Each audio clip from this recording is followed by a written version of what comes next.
There are dark nights when the history of a place is forever stained by an unforgivable crime. One such night occurred in Keddie, a small, quiet village nestled among the hills of California. Amidst the serene beauty of nature, no one could have imagined that this place would become the scene of one of the most brutal murders in American history, where 3 bodies were found savagely slain in a cabin and a young girl disappeared without a trace. But what made this crime so horrifying? Was it the sheer brutality of the killer's actions, or were there deeper, unresolved secrets behind the motive? The Sharp family had recently moved to Keddie in hopes of a fresh start. Sue Sharp, a single mother, lived with her 4 children, John, Tina, Sheila, and Greg. Their new home, Cabin 28, seemed like a peaceful retreat, but peace was the last thing they found that fateful night. Sue, John, Tina, and John's friend Dana Wingate became the tragic victims of an unimaginable crime. On the night of April 11th, 1981, what began as a peaceful evening quickly spiraled into a terrifying nightmare for the Sharp family. Sue Sharp, a single mother, had chosen the simple life in Cabin 28 to raise her children. That evening, Sue, her 3 children, John, Tina, and Greg, along with John's friend, Dana Wingate, spent the night together. Sheila, Sue's eldest daughter, was staying over at a friend's house. In the small wooden cabin, there was no warning of the horror about to unfold. The children were asleep, Sue was in the living room, and John and Dana were still chatting and laughing. However, outside the cabin, the darkness concealed a deadly threat creeping closer. One or possibly more intruders approached, armed with lethal tools. There were no signs of forced entry, suggesting that the killers may have entered silently, undetected. The cabin's dim light flickered against the deep forest, but soon that light would witness an unspeakable crime. That night, the tranquil air of Keddie was shattered by a brutal assault. According to investigators, the attack began in the living room, where Sue sat reading. The attackers, armed with a knife and a hammer, ambushed her. Sue, caught off guard, had no time to defend herself. Her screams echoed through Cabin 28, but in the stillness of the night, her cries seemed unable to reach help. John and Dana, hearing the commotion, rushed into the living room to confront the attacker. A desperate struggle ensued between the teenagers and the killer. John was struck with the hammer until he could no longer fight, while Dana was tied up with electrical wire and bludgeoned to death. Blood and signs of the struggle spattered throughout the cabin, from the living room to the kitchen and other areas, evidence of the victims' desperate resistance. The fight inside Cabin 28 was a bloody and brutal one, taking place in a confined space where the victims had no escape. Sue was stabbed multiple times and beaten to death with a hammer. John met a similar fate, his body riddled with fatal wounds. Dana, despite being bound, was savagely tortured before his death.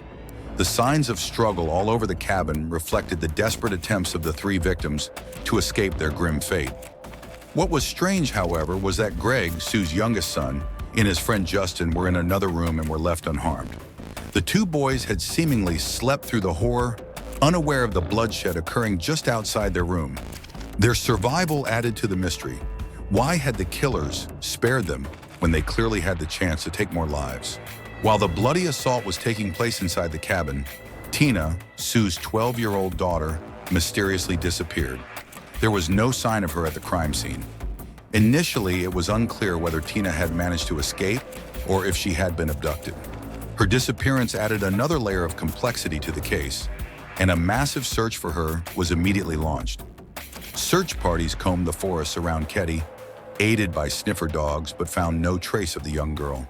Tina's vanishing became one of the most perplexing aspects of the case. How could a young girl disappear without leaving a single clue? Had she been kidnapped and taken far away in the dead of night? Or had she become a victim of some twisted, deadly game? These questions haunted investigators, but no one had the answers. The next morning, when Sheila returned from her friend's house, she unlocked the door to the cabin and was met with a horrific scene beyond imagination. Blood spattered across the walls and floors. The lifeless bodies of her mother, Sue, along with John and Dana, lay there. The gruesome wounds, the signs of torture, and the air thick with terror permeated the house. The police swiftly cordoned off the crime scene and began their investigation. Forensic experts tried to piece together the details of this savage crime, but what they found only deepened the horror. Bloodstains indicated a desperate struggle had occurred, yet there was no clear evidence pointing to the actions of the perpetrator. As Sue, John, and Dana's bodies lay motionless, the traces revealed they had endured their final moments in agonizing pain and terror. Blood splattered across the walls and floors hinted at a violent confrontation. Sue had been bound with medical tape and electrical wire, indicating that the killer wasn't merely intent on murder, but also on inflicting suffering on the victims. The deep wounds from knives and hammers illuminated the brutality of the attack, but still the killer's motive remained a mystery. Sheila, the first to discover the scene, fell into a state of shock upon seeing her family murdered so savagely. The presence of two young boys, Greg and Justin, unharmed in another bedroom only added to the oddity of the situation. Why had the killer spared them? Tina, the 12-year-old girl, had vanished without a trace, spreading even more fear. The entire Keddie community was shaken, and the police quickly realized this was no ordinary case. When police arrived at the scene, they were overwhelmed by the sheer brutality of the crime. Not only were there signs of extreme violence, but the mysterious disappearance of Tina further complicated the case. Detectives began collecting evidence from the scene: a broken, bloodied knife, a hammer, believed to be the murder weapon, and strange fingerprints found on surfaces. However, none of these clues provided a clear path to the killer's identity. The investigation initially led police to various theories, though none were conclusive. They began interviewing neighbors, friends, and anyone connected to the Sharp family. Some witnesses reported seeing strangers near the cabin on the night of the murders, but none could recall specifics. Early suspects were identified, yet no concrete evidence emerged to justify arrests. The initial investigation yielded few concrete results. Investigators found evidence of a struggle and signs that there was more than one attacker. Different footprints in the blood, along with unidentified fingerprints, led to the theory that at least two perpetrators were involved. However, no one could identify them. Several suspects were identified, including friends of the Sharp family and acquaintances. A neighbor with a violent criminal history quickly became the focus of the investigation. However, without concrete evidence, no arrests were made. Investigators hit a dead end as all leads seemed to dry up.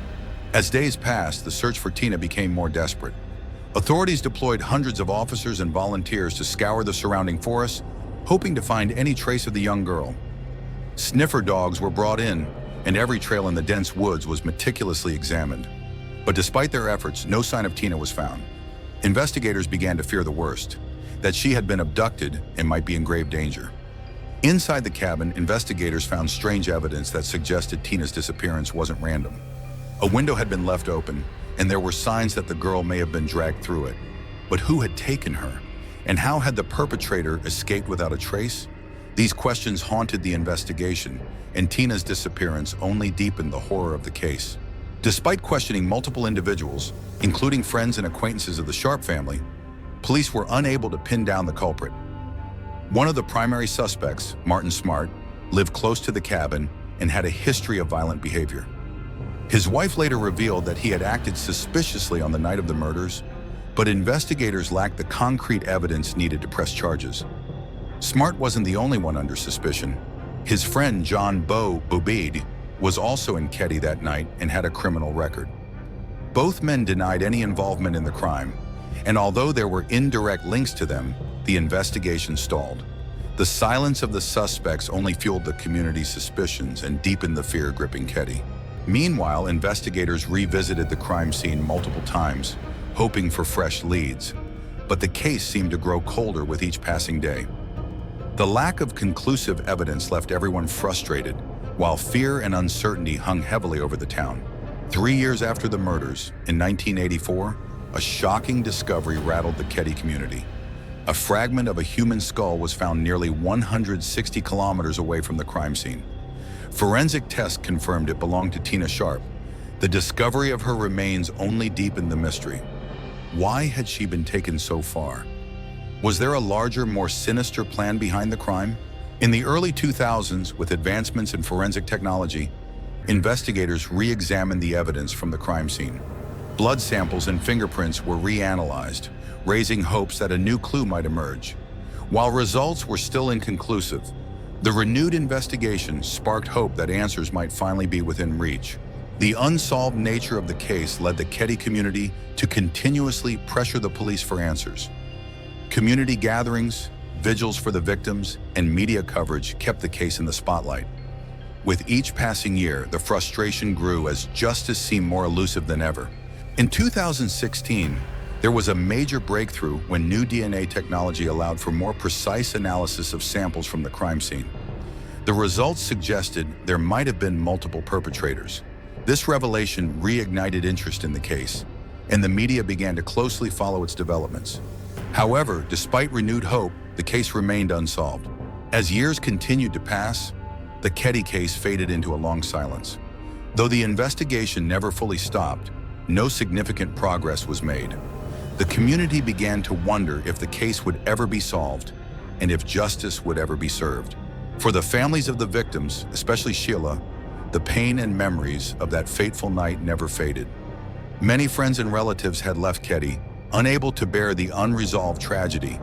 Annual memorials and the ongoing fight for justice were all that remained to remind the world that innocent lives were still waiting for answers. The Keddie murders remain one of America's greatest unsolved mysteries.